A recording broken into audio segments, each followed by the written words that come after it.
آج کے دور میں اگر کسی کے پاس پیٹروٹ میزائل ہیں اور بم بارود کی طاقت رکھتا ہے، نیوکلیئر پاور ہے، تو وہ یہ سمجھتا ہے مجھے کوئی شکست نہیں دے سکتا۔ یہ ہر دور میں ظالموں کا خواب رہا ہے، ہر دور میں ظالم اسی طرح کی فکر رکھتے ہیں۔ رب تعالیٰ فرماتا ہے یاد کرو فرعونیوں کے عذاب سے اللہ نے تم کو نجات دی۔ یہ بنی اسرائیل کو کہا جا رہا ہے۔ فرعون اور اس کے لشکری اس قدر سخت سزائیں دیتے تھے موسیٰ علیہ السلام کی قوم پر، ایمان والوں پر، بنی اسرائیل پر۔ اللہ فرماتا ان سے نجات دیا رب تعالیٰ نے، لیکن وہ کرتے کیا تھے؟ بنی اسرائیل میں ایک بھی بچہ پیدا ہو جائے اسے ذبح کر دیتے تھے۔ فرعون کے لشکریوں نے ایک سال میں 12,000 بچوں کو قتل کیا ہے، 12,000 بچوں کو ذبح کر دیا ہے۔ آج کے اسرائیلی اگر یہ بچوں پر ظلم کرتے ہیں تو یہ تعجب کی بات نہیں ہے۔ فرعون کی سرشت میں داخل تھا اور یہ فرعونی ہیں، وقت کے جبابرہ ہیں، وقت کے ظالم ہیں۔ 12,000 بچوں کو قتل کر دیا تھا فرعون اور اس کے لشکریوں نے، اور عورتوں کو زندہ چھوڑ دیتے تھے۔ قرآن میں اللہ تعالیٰ نے فرمایا 3 جگہ آئی آیت۔ فرعونیوں کا اس قدر سخت عذاب کیوں تھا؟ رب تعالیٰ فرماتا ہے اے مومنو، ان تمام معاملات میں اللہ کی طرف سے تمہارے لیے ایک بڑا امتحان تھا، اور وہ امتحان آج بھی ہے اور ہر زمانے میں رہے گا۔ ہر زمانے میں حق و باطل کے معرکے ہوتے رہیں گے۔ لہٰذا آج کے دور میں یہ سب حالات جو پیدا ہوئے، مسلمانوں کو، مومنین کو ذرا برابر بھی نروس ہونے کی ضرورت نہیں۔ تم جس دین سے وابستہ ہو، اس دین کی حفاظت کا ذمہ اللہ نے اپنے ذمے لیا ہے۔ ہم سب کا امتحان ہے میرے عزیزو، ہم سب کا امتحان ہے، لیکن ان حالات میں مومنین کو کرنا کیا چاہیے؟ انہیں اپنے ایمان کو مضبوط کرنا چاہیے۔ کبھی کسی کے اڑتے ہوئے چھیٹڑے اور ٹکڑے دیکھ کر تمہیں مایوس ہونے کی ضرورت نہیں۔ اب ہمارا مستقبل کیا ہوگا؟ میرے عزیزو، آج جو حالات ہیں یہ حالات کربلا سے زیادہ سخت تو نہیں ہیں۔ آج فلسطینیوں کو ہم نے دیکھا 6 ماہ کے، سال بھر کے بچوں کو سینے سے لگا کر کفن لپیٹ رہے ہیں۔ ان ماؤں کی کیا کیفیت ہوتی ہوگی؟ کبھی کبھار چھوٹی سی کلپ میں دیکھ کر کے آنکھوں سے آنسو بہ پڑتے ہیں۔ انہوں نے اپنے ہاتھوں سے نہ جانے کتنے بچوں کو ایک دن میں دفن کر دیا۔ 80 میتوں کو ایک قبر میں ڈال دیا کرتے ہیں۔ ان فلسطینیوں کو لاکھوں سلام، ان کے جذبات کو اور ان کی استقامت کو ہم تو دعا یہی کرتے ہیں، ان فلسطینی مسلمانوں کے برابر پوری دنیا کے مسلمان نہیں ہو سکتے۔ ہم تو ایک ناشتے پر صبر نہیں کر پاتے، وہ اپنے 10 بچوں اور خاندان والوں کے کٹے ہوئے چھیٹڑوں پر بھی کہتے ہیں اللہ ہمارے ساتھ ہے۔ ساری مصیبتیں دیکھ کر کے بھی وہ کہتے ہیں اللہ ہمارے ساتھ ہے۔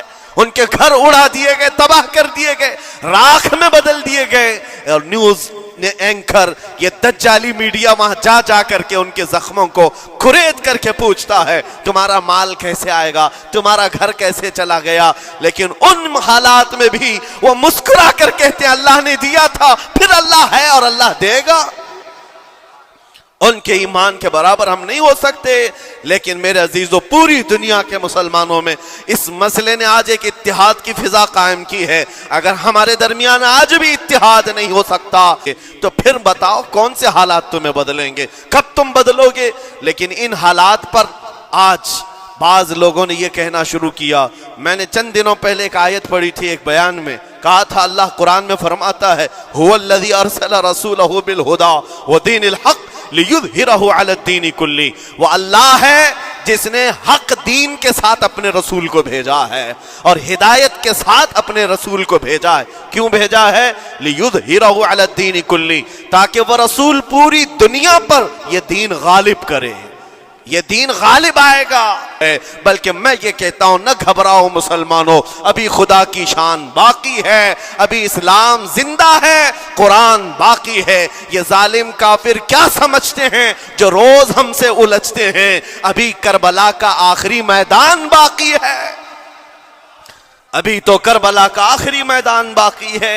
عزیزان گرامی وقار، میرے نبی کریم صلی اللہ تعالی علیہ وسلم نے جو فرمایا وہ ہو کر رہے گا، وہ ہو کر رہے گا۔ میرے آقا صلی اللہ تعالیٰ علیہ وسلم کا فرمان عالی شان میں سناتا ہوں.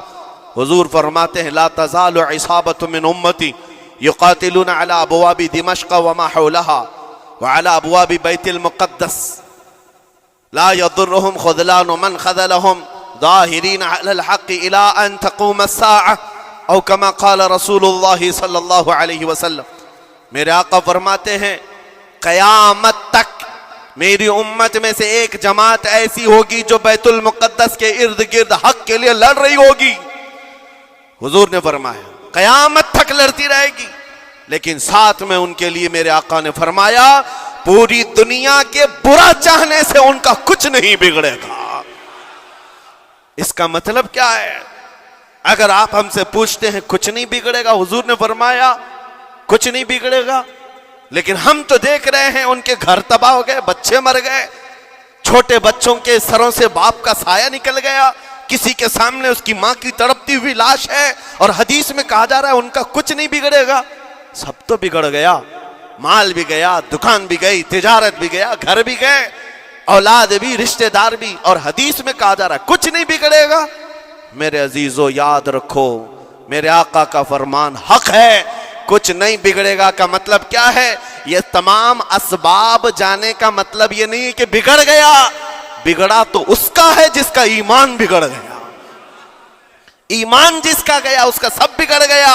اور ہم نے ان بچوں کو دیکھا ہے آج، ارے رات کو سوتے ہیں تو انہیں پتہ نہیں ہوتا صبح ہوگی بھی کہ نہیں ہوگی، لیکن اس کے باوجود ایک دل دہلا دینے والی بات میں بتاتا ہوں.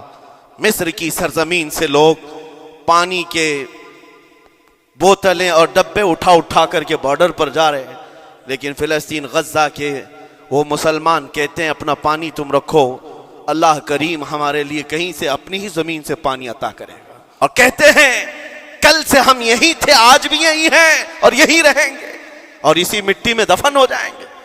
یہ جو استقامت ہے اسی کو میرے آقا نے فرمایا دنیا ان کا کچھ نہیں بگاڑ سکے گی. ایمان اگر مضبوط ہے تو کچھ نہیں بگڑا ہے. ارے 6 سال کی بچی، 6 سال کی بچیاں، ٹرینڈ چلا ہوا ہے ان کے محلوں میں، ٹرینڈ چلا ہوا ہے، اپنے اپنے ہاتھوں میں مہندی سے اپنا نام لکھ رہی ہیں ہنسی خوشی. پوچھا ان سے کہ نام لکھنے کا ٹرینڈ کیوں چلا ہے ابھی جنگ کے حالات میں مہندی سے؟